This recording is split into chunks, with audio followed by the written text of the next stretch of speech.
Telling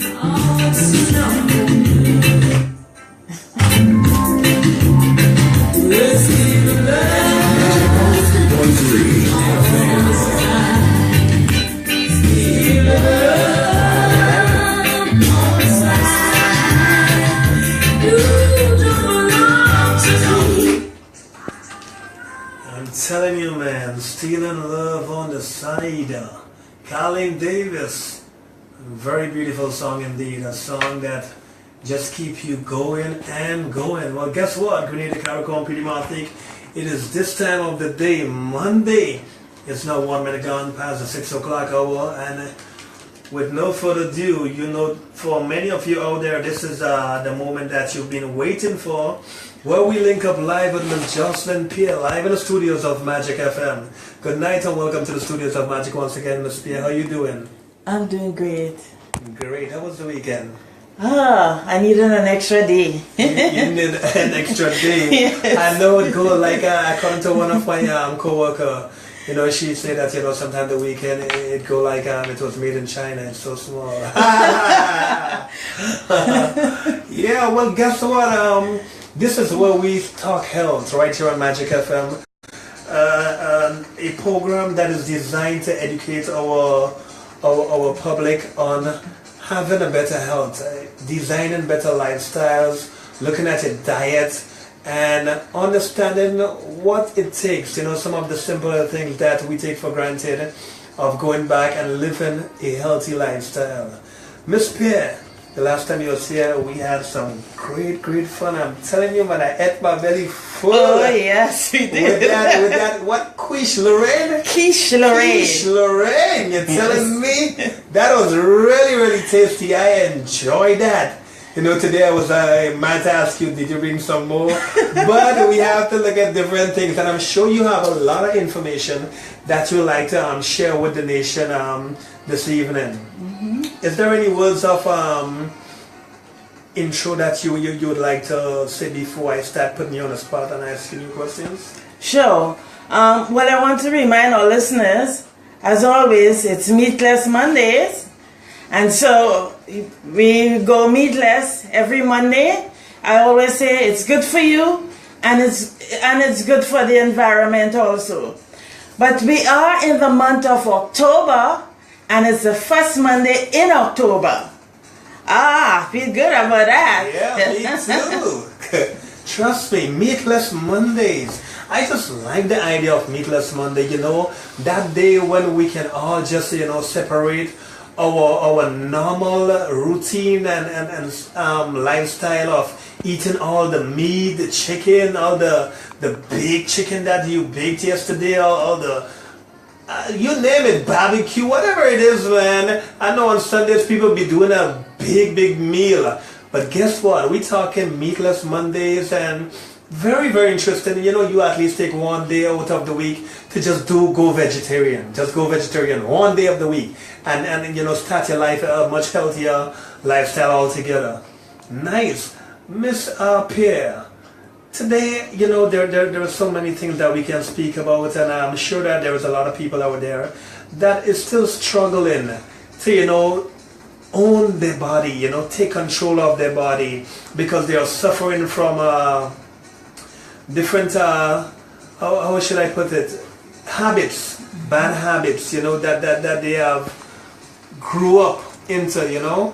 How do you speak to that in terms of people owning back their body, owning their health, taking that full control over their health and their body altogether? Okay, well, we are in the last quarter of 2017, and we also in the month of October, and as Nikki says, it's own your body, own your health. You want to use this last quarter to zero in on some of the things that you can do in relationship to gaining control of your health again. And there are quite a lot that we can do to end 2017 right and to facing 2018 healthy and ready to slash our goals. Great indeed. Now, Ms. Pierre, I know that people who are listening know, particularly for this program, a lot of them may have different various background as we were speaking about health habits and bad habits that people, has adopted as they go by through life struggles and so on. And, everybody would have a different history. I'm talking about diet history. How would you speak to that? Okay, one of the things in terms of owning your health, owning your body, is to really do what we call health history. And your health history is simply some things that you will dive into. And you can do that. Some people may want to do that with their doctor. They can do that with a health coach also, or a nutritionist. These are some of the things that when you think about health history, you want to think of course, your family. What sort of ailments your family had before? Did your mom have hypertension? Did your dad have diabetes? So these are some of the things in terms of your family history you're going to look at. In addition, when you're doing your health history, you also look at things as your weight goals, your sleep patterns, some of the things you may be experiencing in your life right now. Are you being constipated? What are some of the foods you like? Another thing that you want to consider in terms of your health history is the food that you ate as a child and the weight that you had as a child. For instance, I had learned a very long time that if I was overweight as a child, the tendency for me to be fat as an adult or overweight or obese as an adult is much greater. So these are some of the things you want to pay attention to when you are trying to own your health or own your body again, your health history. Great. So speaking about health history and the importance of looking at the various health habits you would have adopted as you go through life. You mentioned things like ailments that individuals may suffer from is very important, that you need to know them, and so on. Probably you spoke about hypertension. Yes. Right. So let's use that one for example under the topic of health history.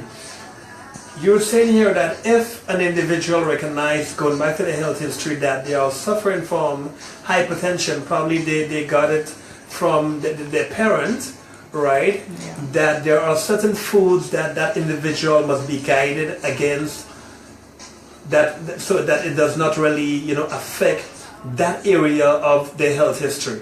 Okay, as I speak to this, what are some of the things that you know that you can be handed down to you by your family? However, it's important as you do your history, because we use that as an excuse. We say, oh, well, my family had hypertension. Well, I have diabetes in my family already. Yes, you have it. But when you know that, then what you want to do is take the necessary steps to help you prevent it or control it. And hence the reason why we're going to delve deep into it. So for instance, Nicholas talked about, and Nicholas, could you please tell me your radio name?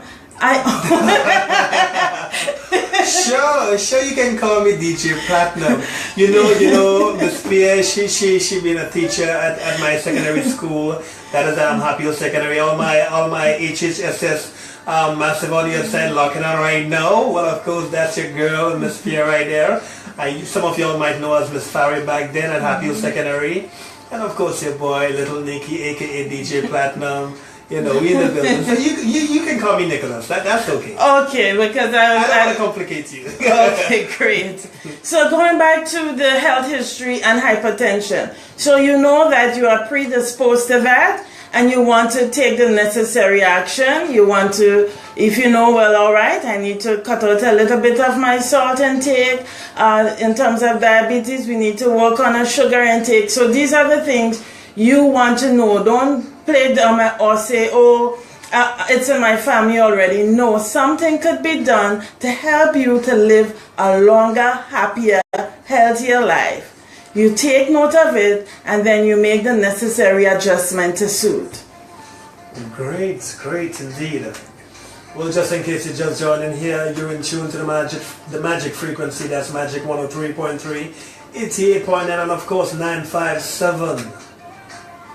All on the FM band. Of course, you can catch us via the World Wide Web as well. That's www.magic103fm.com.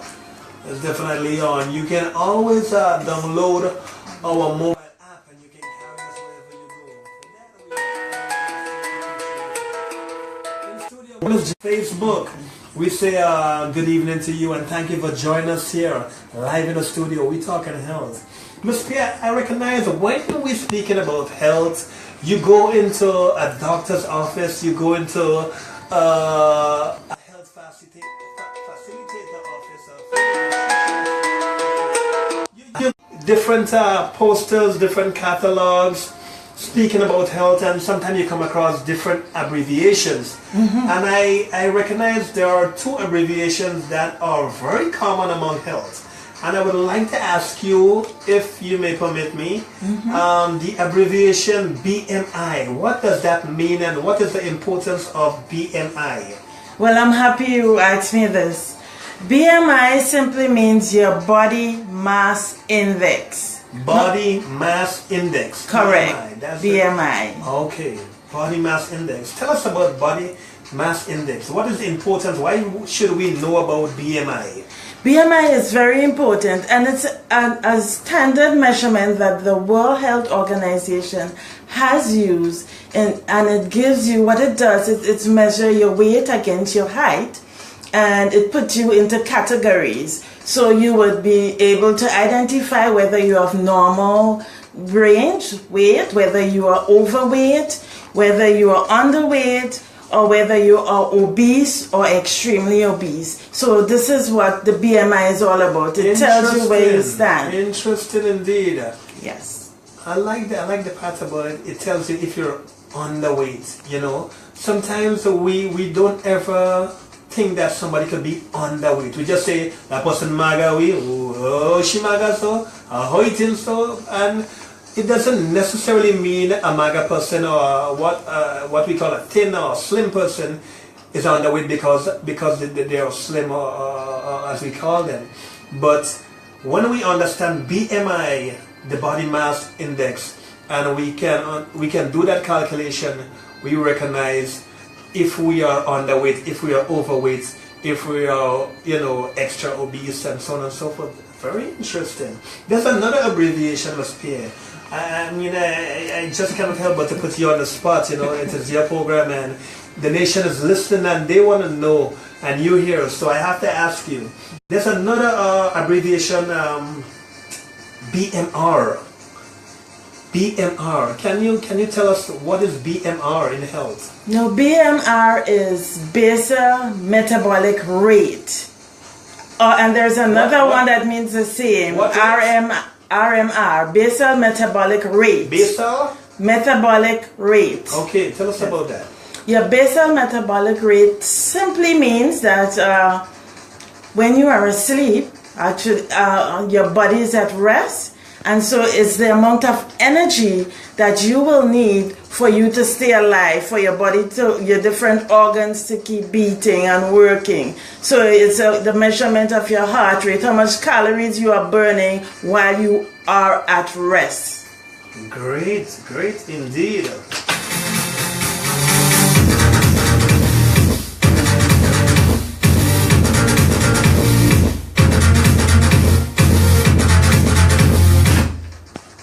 So much we learn every Monday evening right here on the Magic Frequency with Miss Joslyn P. I'm telling you, man, I feel like if I'm doing pre-med or something, it's like I've gone beyond food and nutrition right here. That's awesome. Miss Pierre. Wow. And I just cannot help but to keep asking you questions because our time is limited and we get to learn so much from you when you're here. I want to ask you, the last time we spoke about trans fat and we understood trans fat being what it is, not that healthy and so on. And you did promise that today we would speak about another fat. May I invite you to speak about another fat right now, apart from trans fat? Okay, well, trans fat had to do with the food we eat, but we're talking about our body now. And so there are two types of fat in relationship to our body. We have, of course, your body fat, and then we have visceral fat.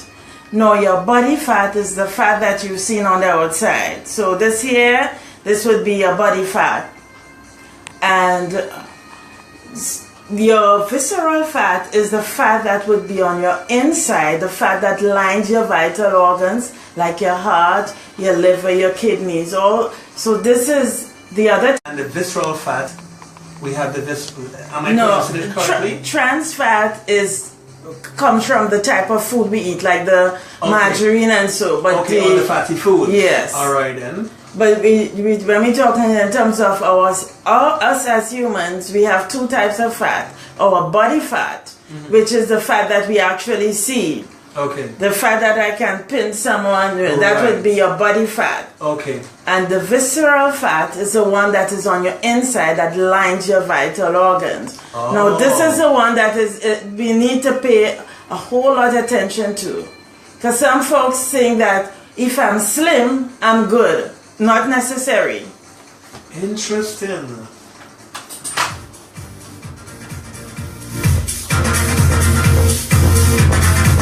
Because just going back, if you can be slim and be fat on the inside, and your organ, then that is the more dangerous fat, the one where your vital organs are being covered. So this is the one you want to pay particular attention to. And there is things that can show you. You can do a body scan, which will actually tell you whether your visceral fat is low, whether it's normal, or whether it's high. And if it's high, the average number should be a 9. If it's higher than 9 when you do your measurement, then there is cause for alarm and you need to start taking action in regards to the type of food and your physical activity.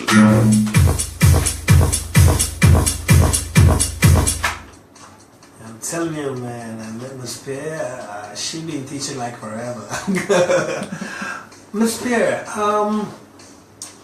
we have learned so much about fat, and I cannot help now to ask you about muscles, because in my mind, it's either you're fat or you have some muscles. So can you speak to the effect of muscle, the importance of having muscles rather than being fat?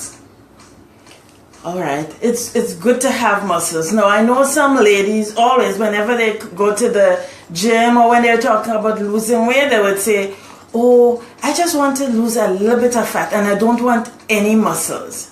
So I'm going to say to you today, you need your muscles. And when we talk about muscles, we're not talking about bulking up like Hulk. We are talking about the normal muscle that you need to have in your body. The more muscles you have, actually, for those of you who are interested in weight loss, the more muscles you have is the better for you, because the more energy you will burn. In addition to that, as you grow older, or some of us, we like to say as we get youngish, it is better for you to have your muscles, because you don't want to lose body. When you lose your body fat, what happens is that you see hanging, you look unattractive. So if you start to increase your muscle mass, it's better for you then. So the more muscles you have, is the better for you in terms of weight loss, and it's better for you in terms of your health also.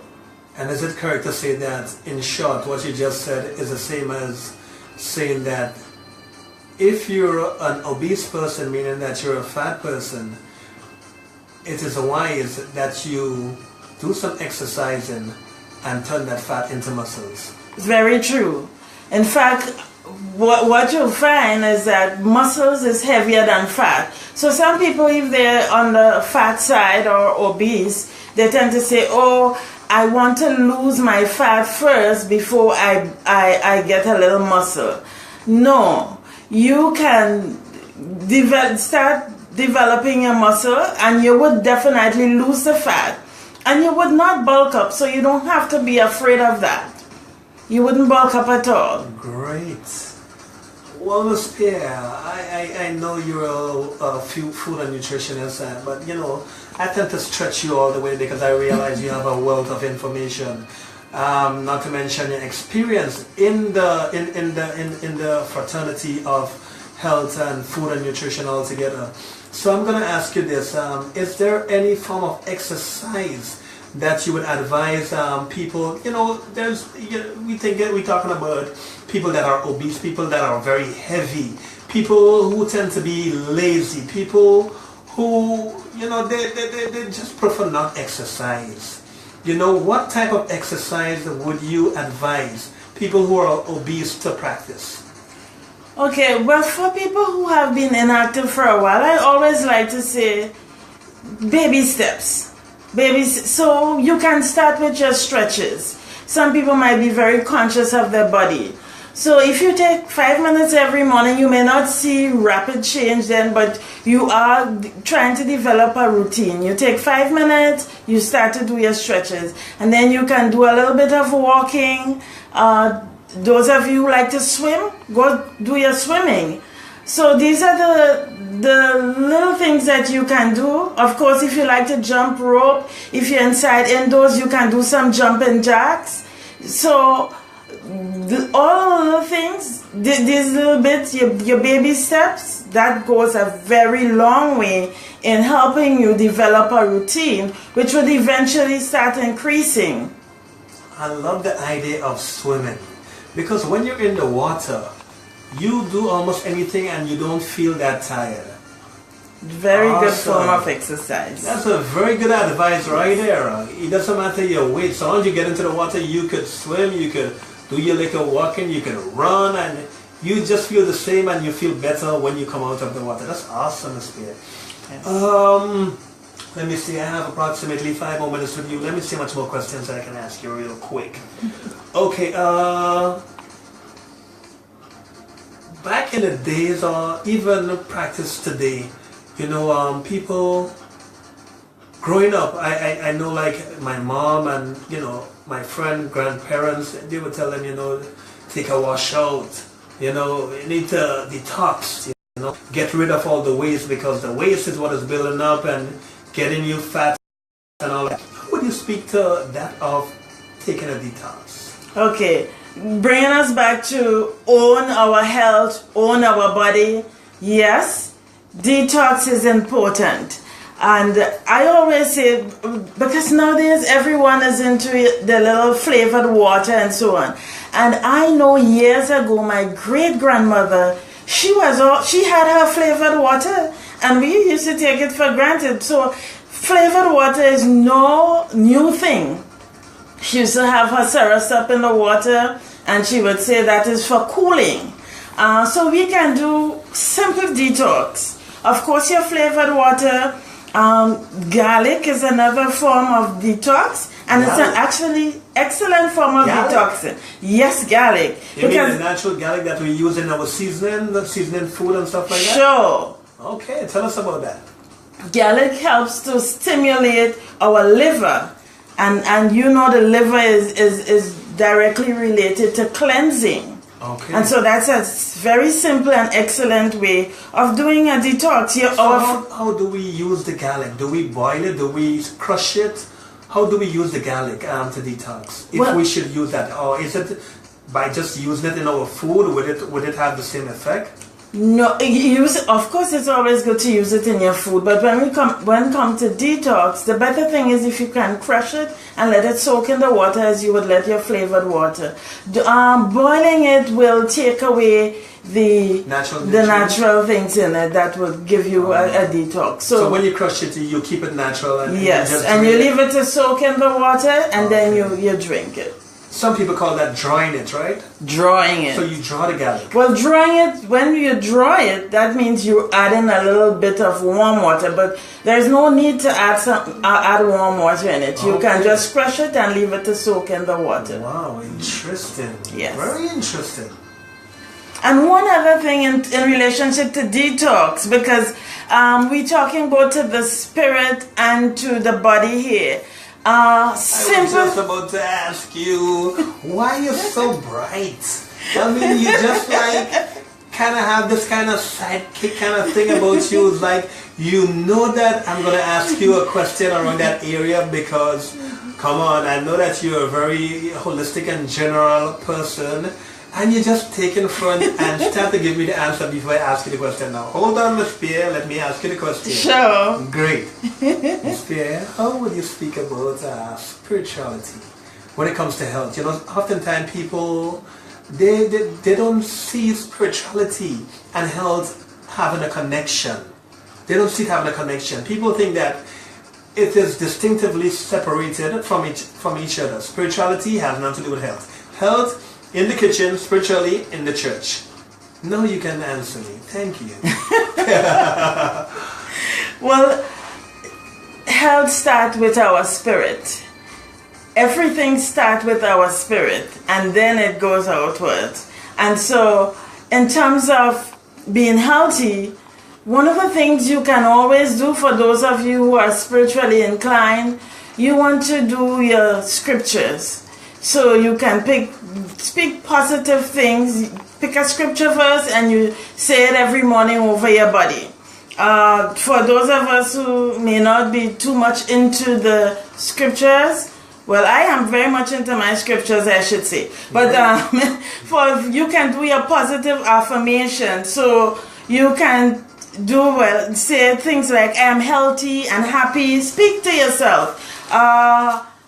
Another affirmation, there's so much that I'm trying to pick from my brain. What are you trying to pick from your brain? Let me give you time to catch up.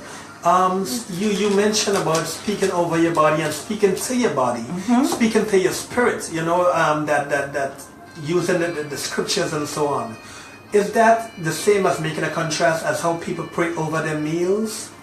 Well, it is, but people say they blessing the meal and they pray over it. They use that level of spirituality, you know, they say the Lord's Prayer to bless the meal before they eat it and so on. That's one way, but we're talking about when you up in the morning or during the course of your day, consistently speaking positive things over yourself. Even when you go to your kitchen, for those of you who are concerned about your food dollar, who may not have food in your refrigerator, yes, you can go, and it may sound spooky, but it isn't. Say, this refrigerator is filled with healthy foods. So these are some of the things you do. Speak positive affirmations over yourself. Great. And in relationship to detox again and spirit, let's never forget the power of breathing. Breathing is excellent. You're having a bad day, you come from a toxic environment, you want to breathe.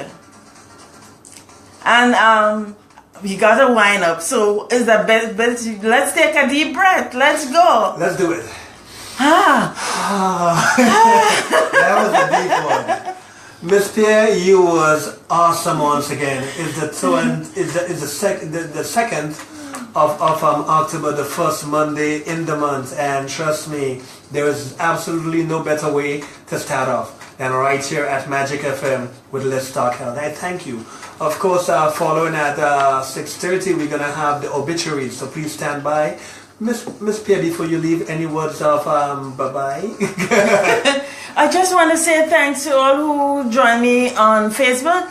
Thank you. I saw Miss Purcell, sorry. I'm so happy to see you there. God bless you. And all of you, Troy, Sharon, Livetta, Siobhan. Siobhan is the one who did the quiche last week. Oh my, big up yourself, Siobhan. Yes. We enjoyed that. Trust me, big up, big up. And thanks all the listeners by radio. I always say, and I do mean it, I love you. We do love you. Goodbye and stay tuned for the obituaries. It's next, right ahead.